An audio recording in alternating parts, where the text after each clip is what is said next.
Hi, welcome to Metal Talk. I'm talking to Niky from the Agony. Hi, Niky, how are you? Hello, I'm fine, thank you. How are you? I'm good, thank you. Yeah. You've been very busy recently. It's better now, I would say. February was mental, but now it's I would say it's much better now. The album is ready, and now we're just getting ready for the release party, and having the album pressed and everything, and having the Yeah. pledge ready, everything shipped, and yeah. So yeah, I mean, it was quite crazy in February with all the touring and recording, but thankfully I'm alive, so I'm good. Yeah, yeah. So obviously you're a band from Prague. Yes, Um, 2013 you formed, wasn't it? So this is your 10th anniversary as a band. that's correct. Yes. Yeah. Yeah. So how did the band form, if we sort of go back to those early days? Right. Well, I was 19, and I was studying at a university in Prague. I was studying journalism at Charles University in Prague. And all of a sudden, I just found myself in a big city all alone. And they actually, I've been kicked out. I'd been kicked out of my first professional band before. It was sort of a Czech version of Alice Cooper, if you know what I mean. Right, It was yeah. about him, and the other musicians, and he's had so many lineups, and I was in one of those lineups actually. But then things didn't work out, and I was all of a sudden I was on my own with some experience already from playing live and doing things on a more professional level. So I thought, well, it's now or never. I'm going to start my own all-female band, which anyway had been everything I wanted to do anyway. So I started to look for the other girls, and thankfully I was successful. It only took me a couple of months, and then we just formed the Agony in April 27th of April 2013. It was. Right. Wow. So it is very close to actually being the actual 10th anniversary. Huh? Yes, yeah, we actually managed to we just wanted to make sure that the album would be coming out exactly on the day. Obviously, for Spotify and all these streaming services, they've got these global release days, and everything just Yeah. gets released on Friday. So in a way, I was a rebel. I said, no, let's just do it the day before, on 27th, on a Thursday. I Yeah. don't care about the global release days. Yeah. All those algorithms. I just wanted to make it special and kind of symbolic for us. So that's what we did. Yeah.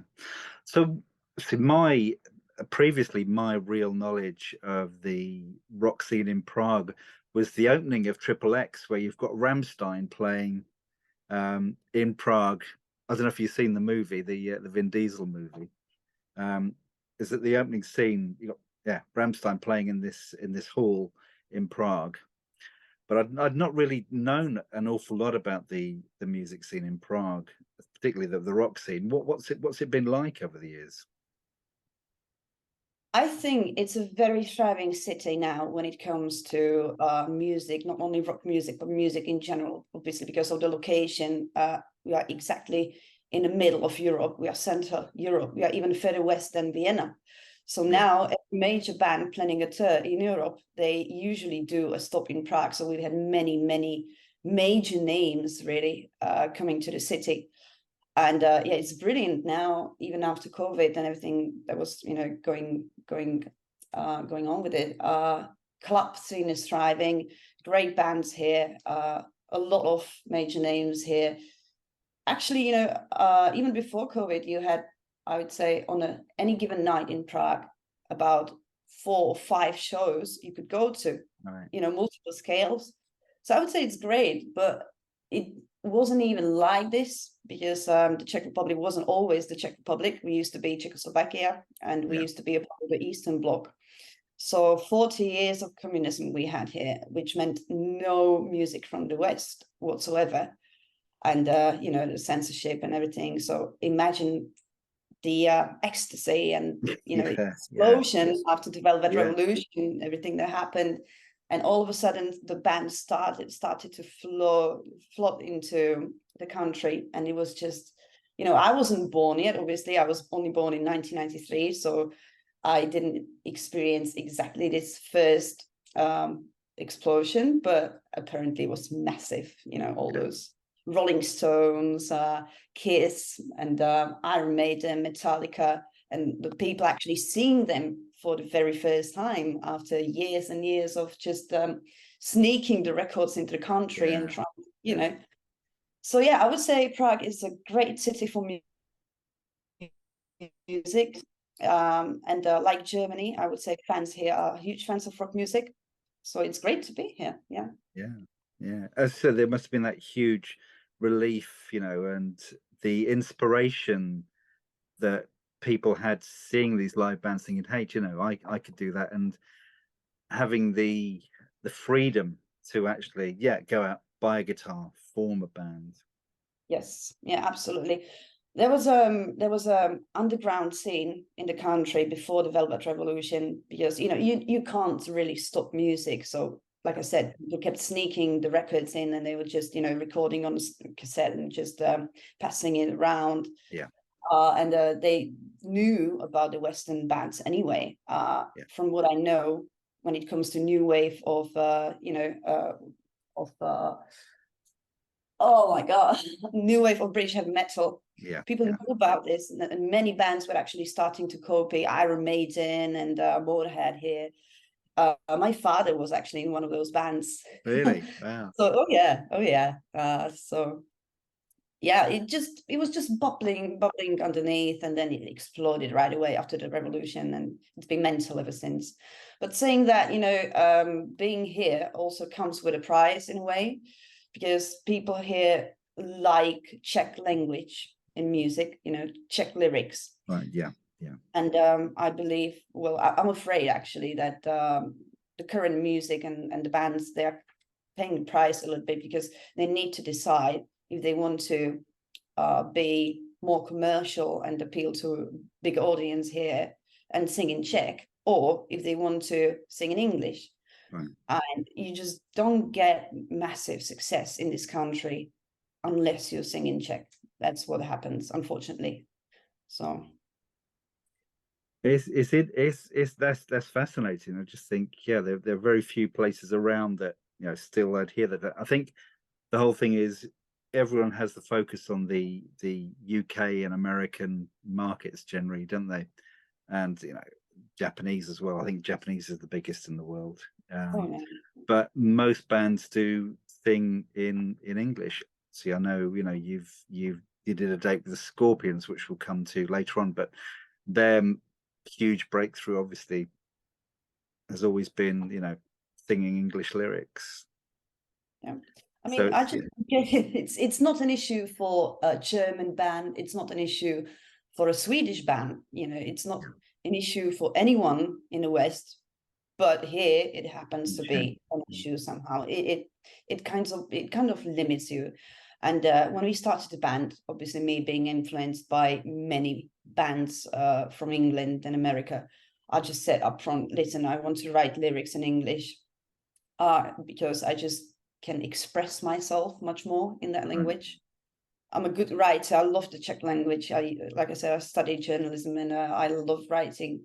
But when it comes to music, I just feel it's much more natural for me to sing in English. And I always thought of us like being able to break out of here, really, and be able to play elsewhere, not just here. So I said, we're going to be an English singing band, really. Yeah. With that decision, has it been tough for you guys to get gigs in your home country then? Well, no. It's been limiting a little bit, because we've played huge festivals here. We played Masters of Rock, which is a major festival, and we actually did it only after 2 years of after forming the band, which was, you know, amazing, and it was really good. But you kind of reach a certain limit as I would say semi-professional band, a certain step on a ladder. And then you kind of need to decide what to do next or where to go next. And in here, we're just kind of making our way through, but I know that we will never, ever be 100% successful in here. We'll never fill arenas on our own, if you know what I mean. We will never sell thousands of or seats in clubs or whatever. It's just never going to happen because the music is not commercial. So, But you say that, but I think, you know, if you break through massively, and I think, you know, there's huge potential there. Listening to the new album, you know, it's an incredible album, really good. If you break through massively, you know, they're gonna have to be booking you at the O2 Arena in Prague or somewhere like that. So, you know, who knows what the future holds, really. oh, absolutely. Yeah, that's true. That's true. I don't want to be negative or anything. I just like to be realistic. And I know the audience here. I know the scene. I know the industry here.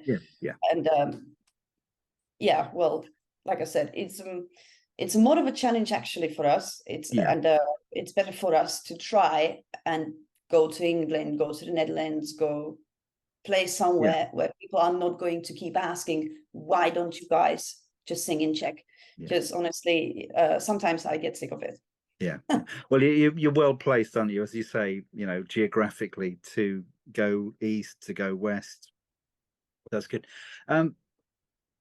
So with obviously you really quickly released your first EP, Loud and Furious. It was within a few months of forming, practically, wasn't it? So I guess that you really gelled with everyone else as far as the songwriting goes and the performances goes. How do you actually go about the actual writing itself? Yeah. Usually I'm the principal songwriter, and it's just because I love writing songs so much. Yeah. And I started writing songs even before the Agony, because my father, he actually decided that he was going to build a home studio. Right. And he taught me how to, you know, lay down some tracks, and then he would just leave me. It was a garden shed. And I was there on my own every time I came to see him, and he would just leave me there. You know what? Just I'm going to the pub. You just stay here, play some, record some, sing some, and that's how I actually started to write songs. And many of those songs made it to the first EP or even the first album. So I already had something in store, and then we started to write together with the girls. But I have to admit, it was always me kind of leading. And to this day, I'm the one who writes the songs because I just love it. Yeah. So you have been really solid with your work rate. As I said, first EP in that first year in 2013, the first album 2015, the second album in 2017. Then so you had the EP in 2020 rather. And so it's been quite a good rate of work. You know, you haven't wasted sort of years in between writing. We couldn't afford it anyway, because you know, when you're a new band, you constantly have to put something out, really. And to me, every single release have been sort of a summary of an era, if you know what I mean. And then after, you know, you write it, you record it, you release it, and then you kind of get into the period of, I call it now what, which is the period I'm in now, you know, having just recorded the new album. I'm just kind of thinking what's going to happen. But anyway, so after a certain time, after, you know, playing some gigs, touring it, promoting it, having some, you know, time to chill out and sing everything in and get some inspiration, you start thinking about the next thing. And obviously, there used to be times where bands used to release an album every half a year or every year. It's not happening now, obviously. Now people release singles instead. The whole music industry has changed a lot, as you know. But thankfully, I still get the motivation and inspiration to write. And yeah, I think it's really good. I hope it lasts. Yeah. I know, you know, people have talked about it endlessly over the past few years, but you're really, you know, on the rise as a band. And then COVID hit. How did it affect you guys? Firstly, you know, as a country, but also, you know, as individuals, as the band. You broke a little bit, but were you asking about COVID? Yeah, just how it affected the Right. flow of everything for yourselves. Oh, well, looking back, it wasn't there was a time in 2019 we had a lot of gigs, really. Yeah. And everything was looking really bright for us, and we started to get a little bit sick of it. I could tell, some of us, and me as well, because I just got into a job which is very demanding at times. I work in IT service delivery, and everything was just crazy, going really fast, and all of a sudden, from one day to another, everything stopped. For the band, it wasn't ideal because we just had the new EP out, an EP that we'd had a pledge campaign for, and we thought it was the best EP with the best music we'd ever release. And we were just getting ready to book the gigs and tour it and promote it properly, but we couldn't, obviously, like many other bands who couldn't. So it was unfortunate. There were many periods of time when I was just sitting at home strumming my guitar and walking my dog and thinking, what do I do? At the same time, I could reflect on the things and myself, calm down a little bit. But eventually, I think it resulted with half of the band leaving, because when the COVID time gives you the perspective and time to think, you actually end up thinking, in some cases, is this what I want to do in my life? And two girls in my band, they actually thought they wouldn't want to do this anymore. So they left in September 21. And there was another tough period of time, even though everything else was starting to, open up really and get back to speed. So, I'm in a way, I know it's ruined a lot of things, and I think the damage it's caused to the music industry is going to continue for a couple of more years before everything really settles. It's never going to be the way it was before. But then again, it brought us new opportunities. So I just like to find the good in all things, if you know what I mean. Yeah. I think, in a strange way, it's like a reflection of what you said about the walls coming down as far as rock music coming to Czechoslovakia and the Czech Republic. COVID, again, those walls have come down to an extent, and people have been flocking to gigs. I would say you recently did the Girlschool tour in the UK, and just seeing the response and the amount of people who were packed into those shows, it shows that people were really they just wanted to get back to things. They wanted to get in a sweaty room with a lot of people hearing some loud music. Yeah, you're right in that. Yeah, absolutely. Because if there's one thing I take from COVID, it's I don't take things for granted anymore.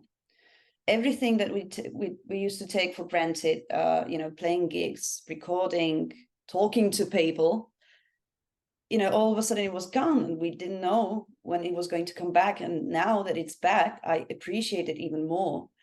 And if I knew at the time that I would be playing with Girlschool and supporting Scorpions and all that stuff, well, it's brilliant, absolutely amazing. I'm really grateful. Yeah. You mentioned, obviously, we touched on Scorpions and Girlschool. Obviously, you've also done dates with Loudness and Blaze Bayley, and the European dates with Girlschool. How was it particularly doing the Scorpions gig at Prague in the O2 Arena, which I don't know what the capacity is. It's huge though, isn't it? It's pretty much like 18,000. Yeah, it's the largest indoor venue in Prague. Yeah. And the one that I've seen so many bands play, Kiss, actually, which is my favorite band, as you can probably see. Poster behind me. I should grow up, really, but anyway. No. I can see Paul Stanley peering behind the CD at the back of the room as well.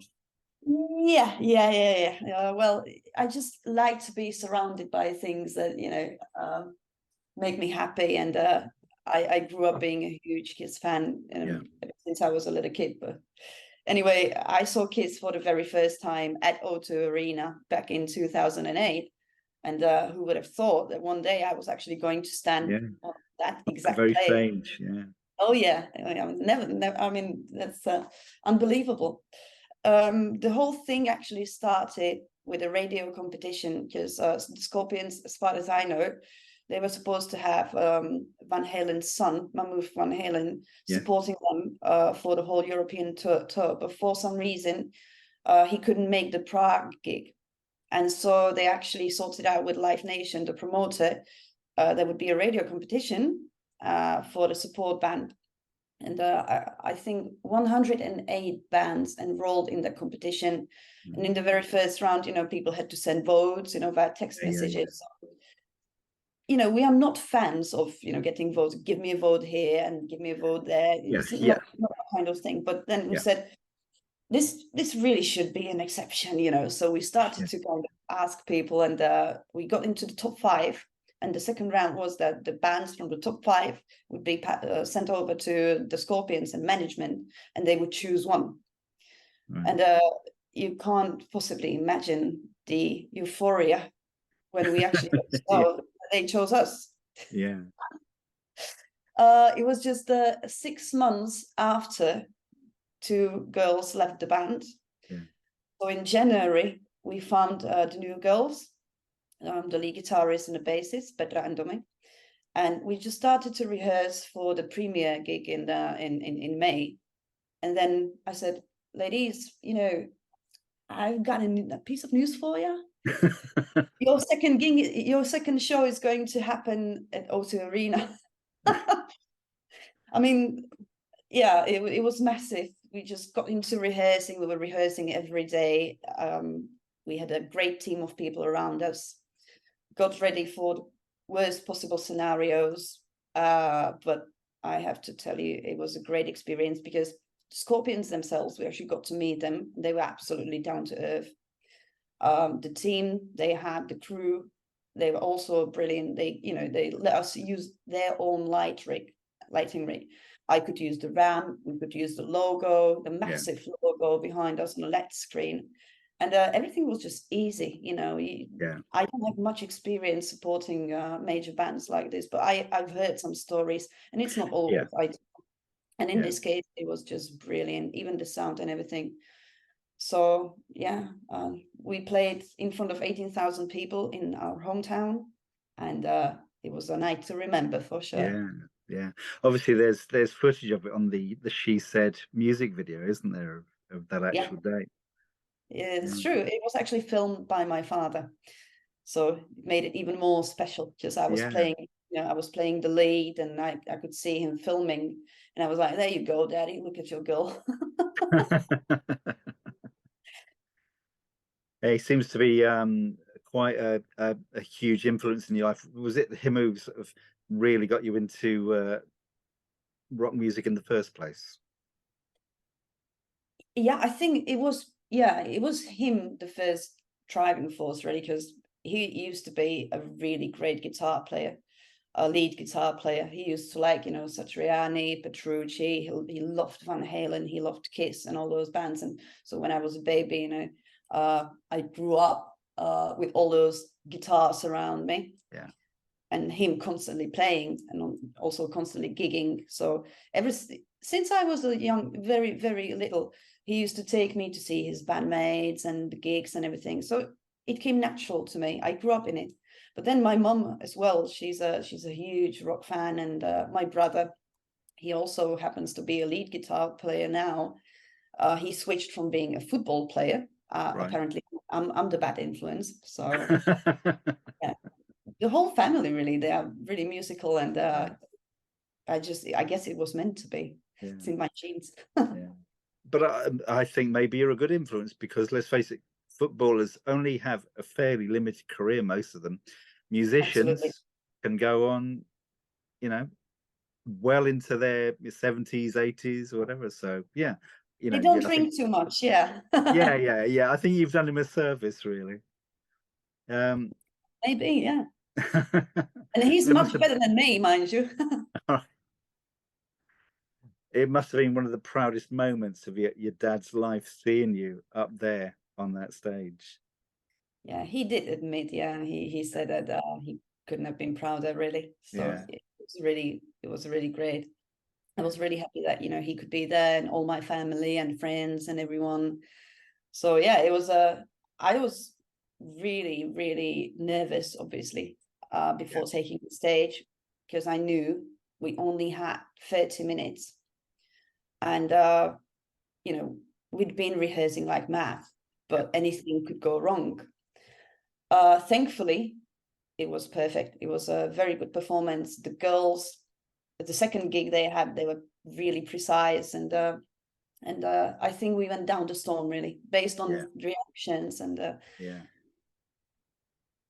Yeah, looking at the say on the She Said video, the reception you got at the end Yeah, was because I think, you know, just people huge. like stories. People like stories, and this was a great story when you look at it, you know, because they'd known that you know, actually we were on the verge of breaking up or Yeah, calling it quits, and all of a sudden here we are again. And that's why the new album is called Rising, because yeah, everyone, you know, from the media to the fans and everyone was saying, oh, you rose like a phoenix.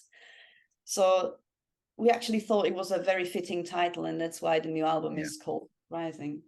yeah. The new album, as I said, is great. House of Mirrors is such a big opening number, and it really sort of slams in there. It's And the you last know, I wrote it. yeah. She Said, I think, has got great sort of, you know, 80s hard rock glam influences. You know, a little bit of, you know, a little bit of Your Kiss, a little bit of that sort of, you know, era. Yeah, you can't really make it up, because I grew up loving those bands, and I love a melody. You know, I love a strong Yeah, chorus, and yeah, I think the whole song is an sort of an anthem about the joy of being able to play live again and play again, actually, yeah, which is what you mentioned before with COVID and everything. And this is like, you know, the happiness of being on the stage again, and that's why the chorus is so massive, yeah, because yeah, yeah. One of my favorite tracks on the album is Nothing in the World. So I think that's just got such a sense of dynamics in it, some real light and shade. And it's just great how you put it together, because there are, you know, it starts off quietly, but then you've got the dramatic bits in, and a huge solo and everything, and it just flows really, really well. thank you. I appreciate it, because it's one of my personal favorites as well. And I didn't know how it would fly with the rest of the girls, you know, because we are not really the ballad type Yeah, of band. yeah, yeah, But I have to tell you, I do love myself a good ballad, you know, like yeah, Gotten from Slash, or, you know, Bringing on a Heartbreak by Def yeah, Leppard, you know, all of yeah, these songs that actually take your heart and take your yeah, soul and give goosebumps. And I yeah, always wanted to write a song like that, but all of a sudden I got the inspiration, and we'd always been criticized, especially in the early days, for not having enough dynamics, you know, mm, always falling like a steamroller, you know, never yeah, slowing down, never, you know, just noise all the time. But I think I've matured a little bit as a songwriter, and obviously I've gotten a little bit older. yeah, So now I can even write these kind of songs, and I really love this one. It was one of the highlights of the O2 Arena show as well. People yeah, with the lights and everything was very emotional. yeah. PRG Forever is presumably Prague Forever. Little Prague tribute to forever. home, yeah, Yeah, it's tribute to a the hometown. yes, yeah. That's great. Yeah, just some of the songs actually I wrote on the acoustic, and this is one of them. Nothing in the World is one of them, and History, No Future. And the reason is that when I write on the acoustic, I just find it easier to come up with the melodies, if you know what I mean, with the catchy melodies, because Yeah, a song played on the acoustic guitar kind of strips the song and everything mm, down to the real, you know, thing. So yeah, I think it helps. Some of the songs are very riff based, you know, or groove based, like you said, yeah, House of Mirrors. That's a very riffy kind of song, the way I yeah, like it. But these three songs actually I just throw them on the acoustic and it works. Yeah. And love it, we love Prague because during COVID the city was completely empty, and it's just so magical with all its flaws it has. It's very mysterious, very magical kind of city. So I felt I wanted to write a song about it, and I did. Yeah. No, it's great. It genuinely, it's a really good album. I think as many people as possible should listen to it. So you had a good introduction to the UK, which has obviously opened up the doors, hopefully more so for the Agony over here, when you were touring over here with Girlschool. So I know we've not got a huge amount of time left, but could you just briefly tell us how that little hookup came with you coming over here and doing some of the shows? I have to say it all came together quite quickly. Firstly, I have to say that we've been friends for years with the girls, and with Jax especially. We've known each other for 15 years, so they knew how I play, and obviously I grew up on Girlschool's music. I can play every single song, I would say. Yeah. I spent so many hours on the bed in my old room as a teenager, playing Future Flash and Come On Let's Go, and all these songs, having been inspired by Kelly and Kim and everyone. So Girlschool actually is the reason why I formed my own all-female band, because when I saw them play, something happened to me. The world changed, really. So yeah, I just we became friends, and then I started my own band, and then Jax and I, we've seen each other many times over the years, just hung out. Then we supported Girlschool in Prague a couple of times. And then all of a sudden, I was just about to walk the dog. Mind you, it was the end of January, and the tour kicked off on the 2nd of February. And I had the manager on the phone, and he goes, do you have a minute to talk? I was like, okay. And so we actually agreed that, because Kim wasn't feeling well at the time, and they really wanted the tour to happen because some of the dates had been postponed for 2 years, London being one of those. Yeah. They just wanted to make sure that even if Kim doesn't feel well, there'd be someone to support her, help her out. And I said, listen, all right, I'll be there. Whatever you decide, I will do. If you need an extra guitar, I will play extra guitar. If you need someone to sing lead vocals, I'll sing lead vocals, just to help Kim out. That was the goal. And then what happened was that on some of the dates, Kim actually didn't feel well enough to play even. So it was decided that I would actually step in completely. So it was Bradford, Stoke, and Bilston. Yeah. And every other gig, I was a guest guitarist, as you saw at the Underworld. Yes. So yeah. No, it worked really, really well. And as I said, I hope that it's one of the side effects of it was to actually really properly introduce you to a lot of people over here, and because of that, they search out the Agony. I think it's a great thing. Honestly, I'm very grateful for that. But it wasn't the first thing I had on my mind when I said yes. Obviously, I didn't even know how it would work out. I believed it would because I knew the songs, but we hadn't rehearsed or anything. Just played it by ear, and it was brilliant. It was absolutely brilliant, and I loved every single gig. And I think it's also good that the audience that saw Girlschool and me guesting, we could be appealing. The Agony could be appealing to that audience. And I read some comments saying that we could be the ones to carry on the torch, so to speak. Yeah. Which obviously it's a huge honor for me, because I wanted to do that ever since I first saw Girlschool live. Yeah. Again, so you did it to help out friends, but it's potentially going to have a longer lasting effect. But yeah, again, it's one of those pinch me moments. You're actually on stage with a band that you've always loved. You've done that. The show at the O2 in Prague. All these moments. So it's going to be interesting to see what the next few years brings for you. What other bucket list things you're going to be doing? I don't know, you know, we could have some support shows for Kiss maybe, or Metallica. I don't know. Many of my dreams have come true. I find it unbelievable. But I just, you know, keep on playing music and writing songs and doing the stuff that I love the most. And everything else seems to be just coming naturally. Yeah, yeah, yeah, yeah. Well, that's a great way to finish, really. I think, yeah. So the first 10 years have not always been easy, but you know, they have seen some incredible things for you personally and for the band, and who knows what the next 10 years holds. So Absolutely. Hopefully we won't end up pregnant and you know, in marriages and not playing music anymore. That would be tough.